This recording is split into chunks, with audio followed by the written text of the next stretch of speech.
हम सब ने कभी न कभी बड़े बुजुर्ग से सुना होगा कुछ बातें, कुछ कहानियाँ जो हमें काल्पनिक लगती हैं। अंधविश्वास कहकर हंसी में उड़ा देने वाली बातें।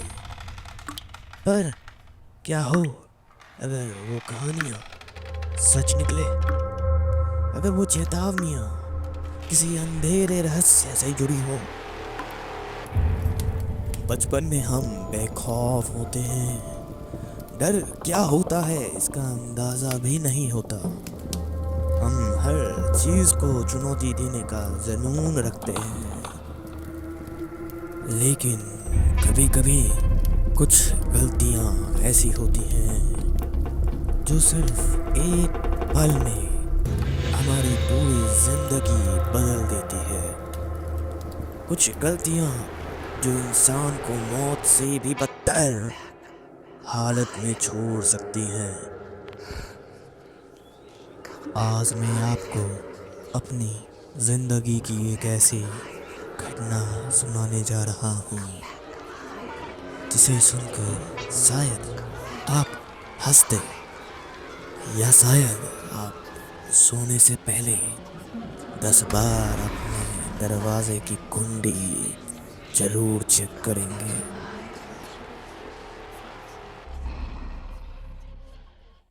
2012 का साल था। कुंभ मेले का वो समय जब लाखों लोग गंगा की पवित्र धारा में स्नान करने आते हैं, जब हर तरफ साधु संतों का जमावड़ा होता है और तपस्वियों की गूंज पूरे वातावरण में सुनाई देती है। लेकिन उस कुंभ में जो मेरे साथ हुआ वो पवित्रता से ज्यादा किसी अज्ञात अंधेरे की दस्तक थी। तब मैं सिर्फ 14 साल का था। बचपन की शरारतों में डूबा हुआ, मस्ती खेल और हर किसी को परेशान करना मेरी आदत थी। और सबसे ज्यादा मजा मुझे अपने दादाजी को छेड़ने में आता था। वो हर बार मुझे पकड़ने की कोशिश करते, पर मैं हमेशा फुर्ती से बचकर निकलता। लेकिन अफसोस, वो अब हमारे बीच नहीं रहे।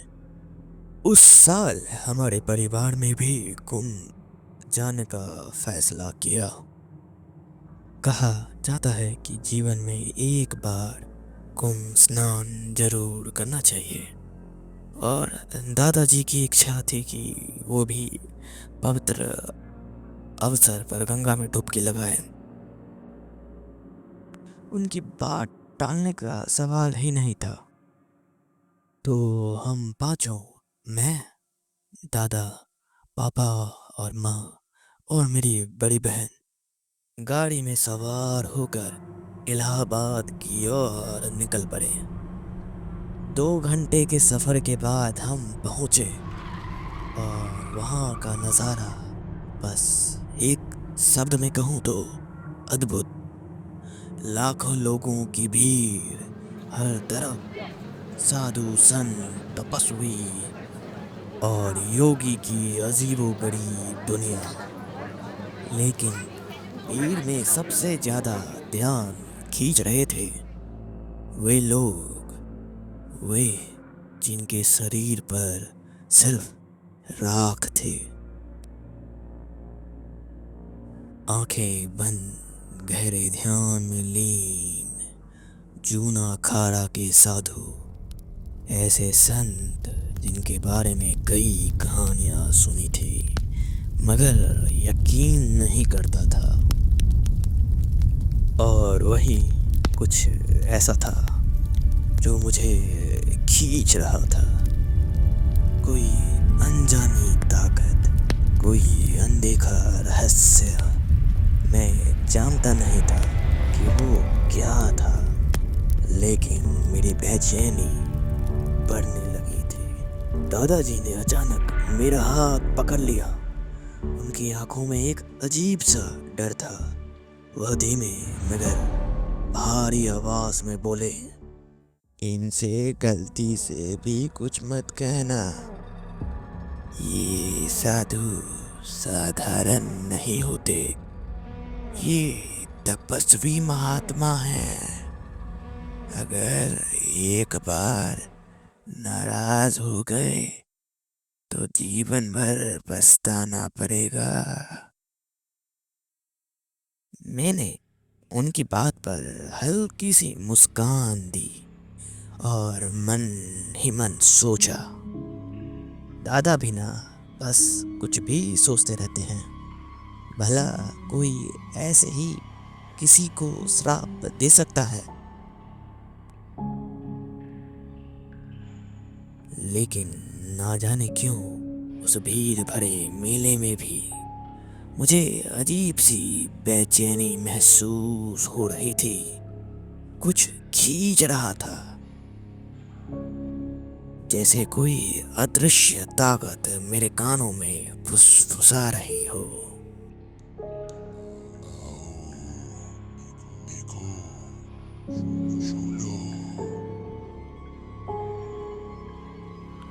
गंगा किनारे पहुंचते ही हमने पवित्र डुबकी लगाई। ठंडे पानी की लहरों ने जैसे तन और मन दोनों को शांत कर दिया। सब खुश थे, लेकिन मेरा ध्यान कहीं और था। मेरी नजर उन साधुओं की ओर थी जो राख लिपटे शरीरों में गंगा किनारे बैठे थे। कुछ ध्यान में लीन थे, कुछ नंगी आंखों से शून्य में घूरते हुए। और वहीं एक साधु जो जिंदा समाधि में था,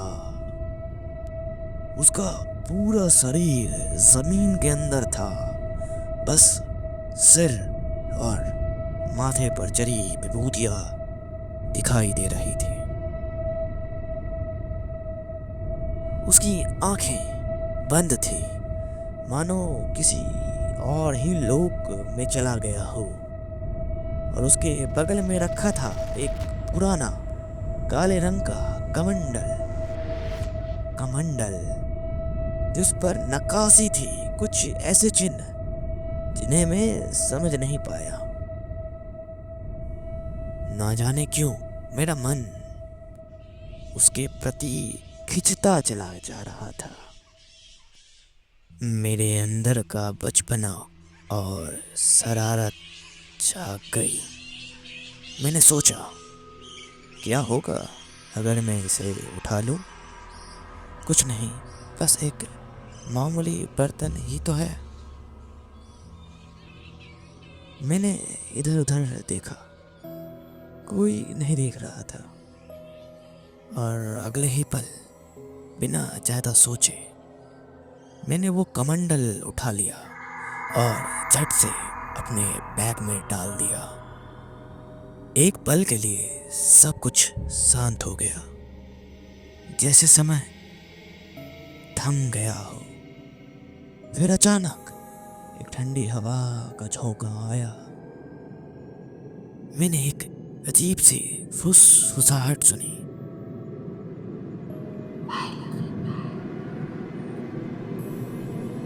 एक सरसराती डरावनी आवाज, मानो कोई जमीन के अंदर से ही वह कह रहा हो,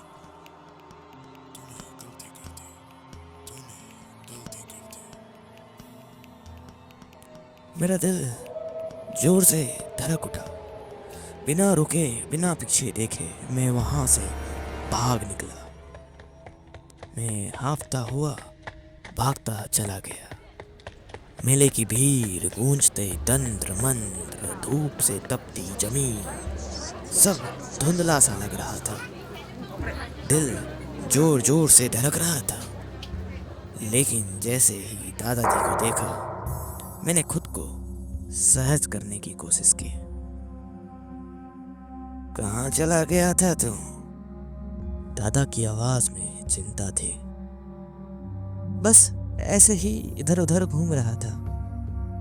मैंने लापरवाही से कहा और मुस्कुरा दिया, लेकिन भीतर कहीं मेरे अंदर एक अजीब सा डर था, जैसे किसी ने अभी अभी मेरे कंधे पर हाथ रखा हो, मगर वहां कोई नहीं था। मैंने जबरदस्ती खुद को मस्ती में उलझा लिया, लेकिन तभी मेरी बहन आ गई। भैया पानी दो ना, बहुत प्यास लग रही है, उसने कहा और सीधे मेरे बैग की ओर बढ़ी। तो क्या होगा अगले एपिसोड में? क्या मैंने ऐसी ताकतों को अपने पीछे लगा लिया है जिसका आभास मुझे अनजाने में हो गया है? क्या मेरी आवाज किसी और दुनिया तक पहुंच चुकी है, या फिर कोई अंधेरे में मेरी हर एक हरकत देख रहा है? सच सामने आएगा, लेकिन क्या तब तक बहुत देर हो जाएगी? तो मिलते हैं अगले एपिसोड में, जहां अंधेरा और भी गहरा होगा और सच्चाई और भी डरावनी।